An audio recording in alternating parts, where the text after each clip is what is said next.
Hello friends, welcome to the platform of Deccan I S. Under करंटच्या ज्या series आहे त्याच्यामध्ये आपण 42nd लेक्चर बघतो आहे. तर जसं आपल्याला माहिती आहे की जो GS3चा सिलेबस आहे त्याच्यामध्ये आपण एन्व्हायरमेंट, बायोडायव्हर्सिटी आणि सायन्स अँड टेक्नॉलॉजी यामध्ये जे काही करंट अफेअर्स असतात या 3 विषयांवरती, तर याच्यामध्ये करंट अफेअर्स आपण इथे ब्रीफली डिस्कस करतो. तर आजचा जो काही आपला टॉपिक असणार आहे तो म्हणजे uniform safety standards for EVs, that is electric vehicles. म्हणजे आत्ता आपण ज्या इलेक्ट्रिक व्हेकल्स मार्केटमध्ये इंट्रोड्यूस करतो आहे का, कारण आपल्याला रिन्युएबल एनर्जीकडे जास्तीत जास्त वळायचं आहे. त्यानंतर आपल्याला नेट झिरोचे जे टार्गेट आहे COP 26मध्ये कमिट केलेलं, तर त्याच्यानंतर पोल्युशन जे आहे ते आपल्याला प्रत्येक एरियामध्ये कमी करायचं आहे. त्यामुळे आपण काय करतो की इलेक्ट्रिक व्हेकल्सवरती स्विच करतो आहे. पण जेव्हा आपण इलेक्ट्रिक व्हेकल्सवरती स्विच करत आहोत तर त्याच्यामध्ये काही स्टँडर्ड्स, काही प्रोटोकॉल्स फॉलो केले पाहिजे. तर त्याच्यासाठी एक युनिफॉर्म स्टँडर्ड्स इथे डिझाईन केलेले आहेत. तर त्याच्याविषयीच आजचा जो काही आपला डिस्कशनचा मुद्दा असणार आहे तो इथे पाहणार आहोत. तर त्याच्या आधी आपण सिलेबस पाहून घेऊया. तर सिलेबसमध्ये एन्व्हायरमेंट बायोडायव्हर्सिटीमध्ये आपल्याला कन्झर्वेशन, एन्व्हायरमेंटल पोल्युशन, डिग्रेडेशन आणि एन्व्हायरमेंटल इम्पॅक्ट असेसमेंट असे 3 मुद्दे येतात.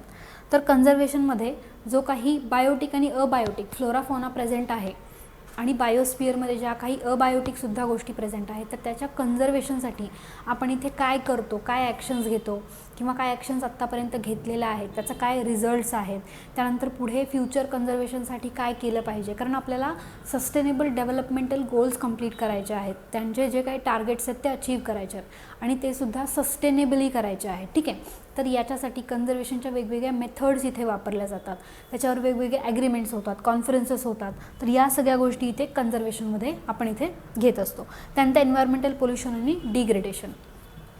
तर जे काही अँथ्रोपोजेनिक ॲक्टिव्हिटीज आहेत किंवा आपण म्हणतो की ज्या काही ह्युमन ॲक्टिव्हिटीज आहेत त्यांच्यामुळे आपण नेहमीच काय करत असतो, पोल्युशन क्रिएट करतो आहे.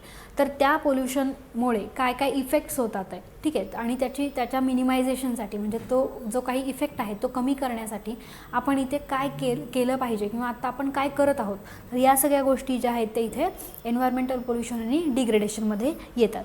त्यानंतर एन्व्हायरमेंटल इम्पॅक्ट असेसमेंट जे आहे, तर एन्व्हायरमेंटल इम्पॅक्ट असेसमेंटमध्ये एखादा डेव्हलपमेंटल प्रोजेक्ट जेव्हा आपण एन्व्हायरमेंटमध्ये इम्प्लिमेंट करतो आहे किंवा इंट्रोड्यूस करतो आहे, तर त्याचे इल इफेक्ट्स काय होणार आहेत, एन्व्हायरमेंटमुळे काय डिस्टर्बन्सेस होणार आहेत किंवा एन्व्हायरमेंटमुळे त्याच्यामुळे काय काय पॉझिटिव्ह निगेटिव्ह इम्पॅक्ट होणार आहे. तर या सगळ्या गोष्टींचं एक कॅल्क्युलेशन म्हणजे तिथे एन्व्हायरमेंटल इम्पॅक्ट असेसमेंट असतं. तर त्याच्या स्टेजेस आहेत त्या आपण आपल्या लेक्चरमध्ये पुढे जेव्हा तो मुद्दा येईल तेव्हा आपण पाहू. तर आजचा जो काही आहे ते एन्व्हायरमेंटल पोल्युशन आणि डिग्रेडेशन त्याच्यासाठी घेतलेले स्टेप्स. तर आजचा मेजर स्टेप आहे की इलेक्ट्रिक व्हेकल्स. तर इलेक्ट्रिक व्हेकल्स आपल्याला माहिती आहे की इलेक्ट्रिक व्हेकल्स वेगवेगळ्या पद्धतीने आत्ता मार्केटमध्ये इंट्रोड्यूस होत आहेत. त्याच्यावरती गव्हर्नमेंट त्याला अवेल करण्यासाठी सबसिडीज प्रोव्हाइड करत आहे. त्यानंतर रिन्युएबल एनर्जीकडे आपण जात आहोत. त्यानंतर नेट झिरो आपल्याला जे अचीव्ह करायचं आहे, त्यानंतर पोल्युशन कमी करायचं आहे, फॉसल फ्युल्सवरची डिपेंडन्सी कमी करायची आहे. तर टार्गेट्स खूप सारे आहेत त्याच्यासाठी इलेक्ट्रिक व्हेकल्स. तर इथे त्याच्याचबद्दल सांगितलेलं आहे की to establish uniform safety standards for electric vehicles, India will begin its first ever testing from April 1, 2023. म्हणजे आत्ता जो काही एप्रिल महिना येणार आहे तर तेव्हा आपण काय करणार आहोत, याची जी टेस्टिंग आहे ती इथे इंट्रोड्यूस करणार आहोत. पण याची गरज काय पडली हे पाहूया की this comes amid with the concerns over the multiple instances of fire electric vehicle, 2 wheelers and 4 wheelers in recent times. तर जे काही 2 व्हीलर्स आणि 4 व्हीलर्स आत्ता आपण इंट्रोड्यूस करत आहोत मार्केटमध्ये, ज्या की इलेक्ट्रिक व्हेकल्स आहेत, ठीक आहे, म्हणजे बॅटरीजवरती चालतात, चार्जिंगवरती. तर त्यांच्यामध्ये काय झालेलं आहे की खूप सारे इन्स्टन्सेस बघायला भेटलेले आहेत.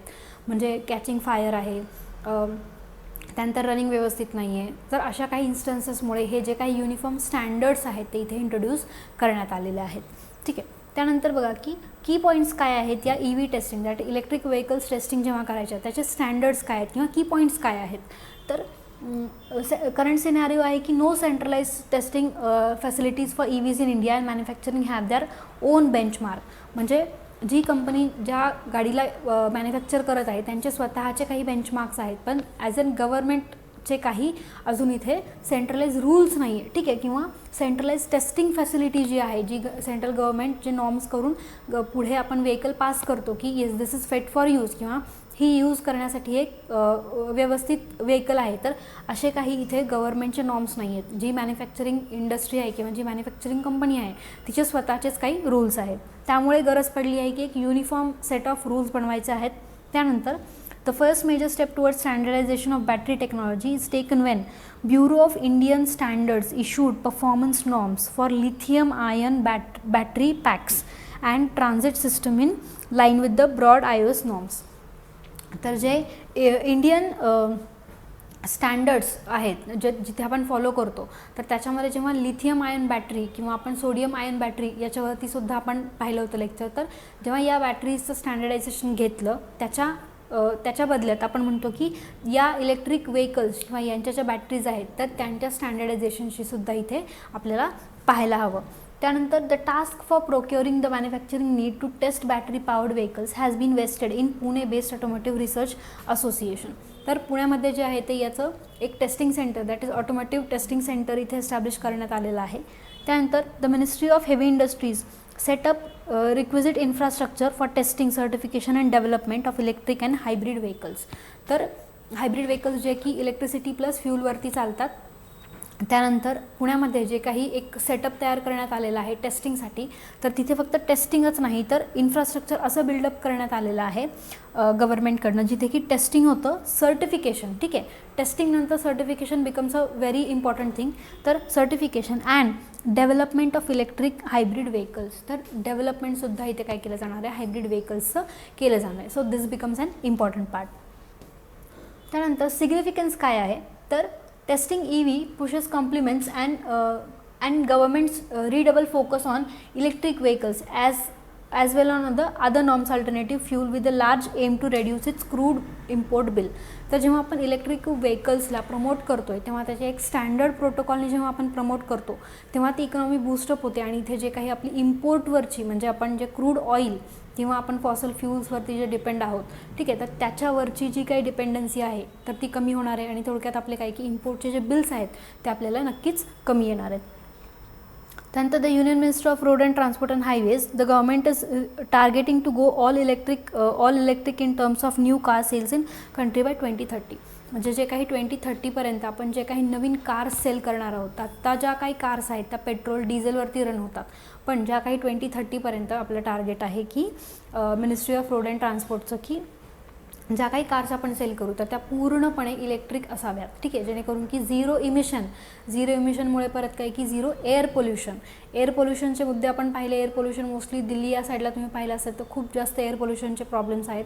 तर अशाच एअर पोल्युशन आणि इतर पोल्युशन जसं की बॅटरीचं जर रिसायकलिंग किंवा आपण म्हणतो की त्याचं जे डिस्कार्डिंग आहे ते व्यवस्थित नाही झालं तर तिथे लँड पोल्युशन, सॉईल पोल्युशन या सगळ्या पोल्युशन्समुळे जे काही आपल्याला इफेक्ट्स पाहायला भेटतात तर ते इथे कमी होणार आहेत. त्यामुळे 2030पर्यंत जे आहे ते आपण सगळ्या ज्या काही व्हेकल्स आहेत त्या ऑल इलेक्ट्रिक व्हेकल्स आपण इथे करणार आहोत. तर adherence to the uniform standards would enhance the product reliability, performance and safety. तर आपण एखाद्या गोष्टीला जेव्हा काही स्टँडर्ड्स प्लेस करून देतो तेव्हा त्या प्रोडक्टची जी काही व्हॅल्यू आहे ती तर इन्क्रीज होते. त्याच्यानंतर त्याची रिलायबिलिटी म्हणजे आपण त्याची जी काही प्रोडक्टची रिलायबिलिटी आहे ती वाढते. त्याच्यानंतर परफॉर्मन्स म्हणजे आपण त्याचा परफॉर्मन्स जो आहे तो इन्क्रीज करतो, त्याला आपण मेंटेन करू शकतो किंवा त्याचा आपण एक रेकॉर्ड ठेवू शकतो आणि त्याच्या परफॉर्मन्समध्ये नक्कीच आपण इम्प्रूव्हमेंट करू शकतो. आणि सेफ्टी म्हणजे जे काही आता 2 व्हीलर्स 4 व्हीलर्स मार्केटमध्ये आहेत तर त्याच्या फायर कॅचिंगच्या इन्स्टंट्सवरून हे सगळं आपण इथे करत आहोत, जेणेकरून की जे काही ड्रायव्हर आहे त्याची सेफ्टी इज ऑल्सो इम्पॉर्टंट. ठीक आहे, शेवटी human life is very important. त्यानंतर also to make the entry barrier slightly tougher for non serious players. तर जे काही serious and non serious candidates आहेत किंवा प्लेयर्स आहेत किंवा मॅन्युफॅक्चरिंग कंपनीज म्हणा जे की विदाऊट प्रोटोकॉल, विदाऊट नॉर्म्स इथे व्हेकल्स मॅन्युफॅक्चर करत आहेत, ज्यामुळे की आपल्याला काही त्याचे जे काही इल इफेक्ट्स पाहायला भेटत आहेत तर तर जे काही नॉन सिरियस प्लेयर्स आहेत तर त्यांच्यासाठी सुद्धा हे काय असेल, एक टाईपचं फिल्टर असेल, ठीक आहे. And ensure that only serious players in the production.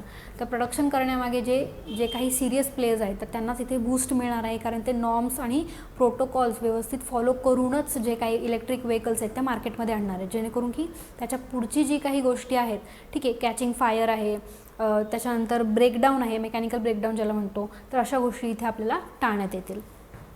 त्यानंतर globally there is no single EV standard. तर ग्लोबली आपण बघतो की सगळीकडेच आता इलेक्ट्रिक व्हेकल्सला बूस्ट करण्यात आलेलं आहे, ठीक आहे. का? कारण एन्व्हायरमेंटल पोल्युशनमुळे, ग्लोबल वॉर्मिंगमुळे, हीट डोमचे तुम्ही न्यूजमध्ये खूप सारे प्रकार ऐकले असतील, ठीक आहे. तर या सगळ्या गोष्टींमुळे इलेक्ट्रिकल व्हेकल्स जगभर वापरल्या तर जात आहेत, पण कुठलाही असा एक देश नाही याच्यामध्ये त्याचं स्टँडर्ड घालून दिलेले आहे, ठीक आहे. तर Japan, China and countries in Europe and north America have safety standards that promote different norms in the key areas. तर खालीलपैकी या एरियाजमध्ये जे जपान, चायना आणि युरोप आणि अमेरिकन कंट्रीज आहेत त्याच्यामध्ये काही स्टँडर्ड्स किंवा नॉर्म्स दिलेले आहेत. तर ते या एरियाज आहेत ज्याची की सेफ्टी, पहिल्यांदा ह्युमन सेफ्टी किंवा लाईफ सेफ्टी जे आहे तर this has kept the first priority. त्याच्यानंतर चार्जिंग कनेक्शन्स. तर आपण आत्ता पाहतो की आपण जर एखाद्या मेट्रोपॉलिटन सिटीजमध्ये गेलो तर तिथे आपल्याला सुद्धा आत्ता काय भेटत आहेत, चार्जिंगचे जे स्टेशन्स आहेत ते चार्जिंग कनेक्टर्स आणि चार्जिंग स्टेशन्स खूप जागी अवेलेबल करून दिलेले आहेत. त्यानंतर चार्जिंग टोपोलॉजी, त्यानंतर चार्जिंग रिलेटेड कम्युनिकेशन. तर बॅटरीज, चार्जिंग पॉईंट्स, त्यानंतर चार्जिंगचं जे काही प्राईस आहे तर या सगळ्या गोष्टींचं कम्युनिकेशन. नंतर India is set to broadly follow the same philosophy for its testing standards up related them as a technology evolves. तर जसं आपण नवीन टेक्नॉलॉजीचा वापर करतोय, न्यू टेक्नॉलॉजी इव्हॉल्व होत आहे, त्याचप्रमाणे आपण पण इथे काय करत आहोत, या सगळ्या स्टँडर्ड्सला, या सगळ्या नॉर्म्सला फॉलो करून आपल्या इथे सुद्धा एक प्रोटोकॉल किंवा एक आपण त्याला गुड प्रॅक्टिसेस, ठीक आहे, तर त्या इथे आपण सेट करत आहोत. त्यानंतर इलेक्ट्रिकल व्हेकल्स बघा की electrical vehicles that is the electrical vehicles operate on an electric motor instead of an internal combustion engine that has battery instead of fuel tank. तर तिथे बॅटरी असते. आपण हायड्रोजन फ्यूल सेलमध्ये सुद्धा पाहिलं होतं की हायड्रोजनच्या कंटिन्युअस सप्लायवरती विदाऊट चार्जिंगसुद्धा काय करतात, बॅटरीज रन करतात. तर सेम वे इथे इलेक्ट्रिक बॅटरीज आहेत ज्या चार्ज करून इथे वापरले जातात instead of the fuel tank. म्हणजे जिथे आपल्याला फ्यूल टँक असतो आपल्या ऑर्डिनरी व्हेकलला, जिथे की तो फ्यूल टँक सतत आपल्याला रिफिल करावा लागतो, तर इथे बॅटरीज असतात, त्या बॅटरीज इथे आपल्याला चार्ज कराव्या लागतात. त्यानंतर EVs have low running cost as they have fewer moving parts as they are also environmental friendly.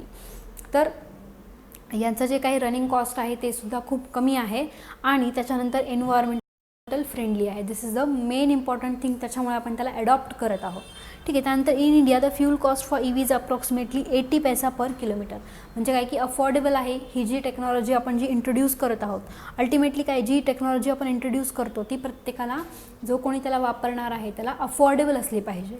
त्यानंतर करंट सिनॅरिओ काय आहे बघा इलेक्ट्रिकल व्हेकल्सचा, की electrical vehicles is driven by the global climate agenda establish under the Paris agreement that is to reduce carbon emission in order to limit global warming, ठीक आहे. तर हे आपल्याला माहिती आहे की ग्लोबल वॉर्मिंग जे टेम्परेचर इन्क्रीज होत आहे तर त्याच्याच कॉन्ट्रीब्युशनमध्ये आपण काय करत आहोत की इलेक्ट्रिकल व्हेकल्सला ॲडॉप्ट करत आहोत, जेणेकरून की आपण ग्लोबल वॉर्मिंगमध्ये कमीत कमी कॉन्ट्रीब्यूट करू आणि जे काही कार्बन इमिशन आहे ते सुद्धा आपण रिड्यूस करू, ठीक आहे. त्याच्यानंतर जून 22मध्ये इंडियामध्ये 1.3 million electrical vehicles 50% which were 3 tiered and bulk of remaining vehicles being 2 wheelers and with 4 wheelers making up the rest.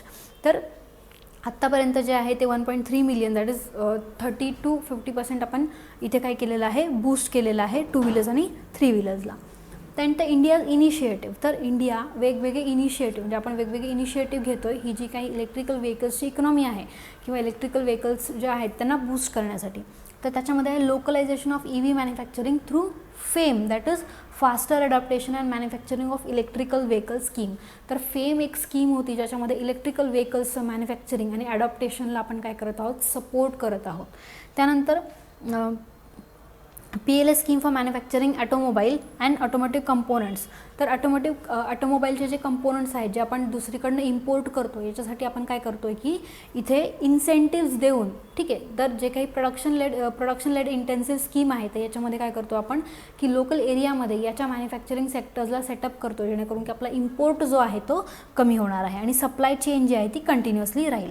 त्यानंतर government also revise guidelines for including charging infrastructure, including the revenue charging sharing model and use of public land.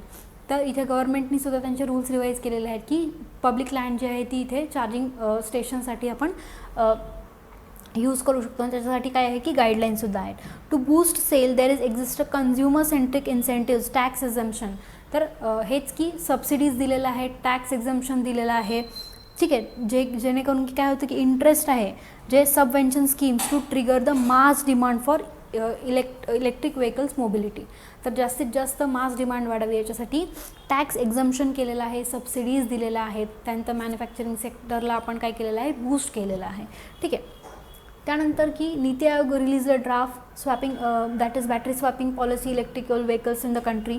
Ministry of road and transport has extended roll out of amendments to electrical battery testing standards automotive industry standards 156 and AIS standards 038 to staggered the 2 phase implementation. ठीक आहे, तर 2 फेजमध्ये आपण याचं implementation करतो आहे.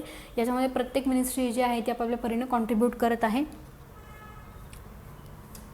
त्यानंतर बघा की इश्यूज काय आहे, ठीक आहे, म्हणजे इश्यूज काय काय आपण फेस करतो जेव्हा आपण ही इकॉनॉमी रन करायचं म्हणतो आहे. तर त्याच्यामध्ये increase instances of electrical vehicles catching fire.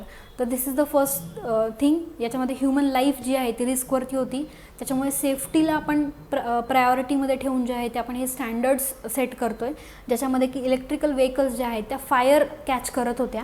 त्याच्यानंतर रिझन्स काय असू शकतात की मॅन्युफॅक्चरिंग डिफेक्ट असू शकतो, एक्सटर्नल डॅमेज असू शकतं, किंवा faults in developing battery management system. जर जी बॅटरी आहे त्याच्यामध्येच फॉल्ट असू शकतो त्याच्या मॅनेजमेंटमध्ये किंवा मॅन्युफॅक्चरिंगमध्ये. आणि faulty charging in some cases. तर काही ठिकाणी फॉल्टी चार्जिंगसुद्धा असू शकते, त्यामुळे हे काही इन्स्टन्सेस इथे होते. आणि त्याच्यानंतर की जे काही सोडियम लिथियम आयनचे रिसोर्सेस आहेत, कारण सध्या आपण सोडियम आयन लेड बॅटरीज इथे यूज करतो आहे, तर त्याचे रिसोर्सेस कमी आहेत. त्यानंतर बॅटरी बनवण्यासाठी सेमीकंडक्टर्स जे आहेत ते सेमीकंडक्टर्स आपण कंटिन्युअसली इम्पोर्ट करतो आहे, तर त्या सेमीकंडक्टर्सच्या शॉर्टेजमुळे सुद्धा काही हिंडरन्सेस येत आहेत. आणि last is India's upcoming EV industry in terms of price volatility and supply distribution in these elements. तर कन्झ्युमर जो आहे तो नेहमी काही परचेस करण्याच्या आधी त्याची प्राईस कंपेअर करत असतो.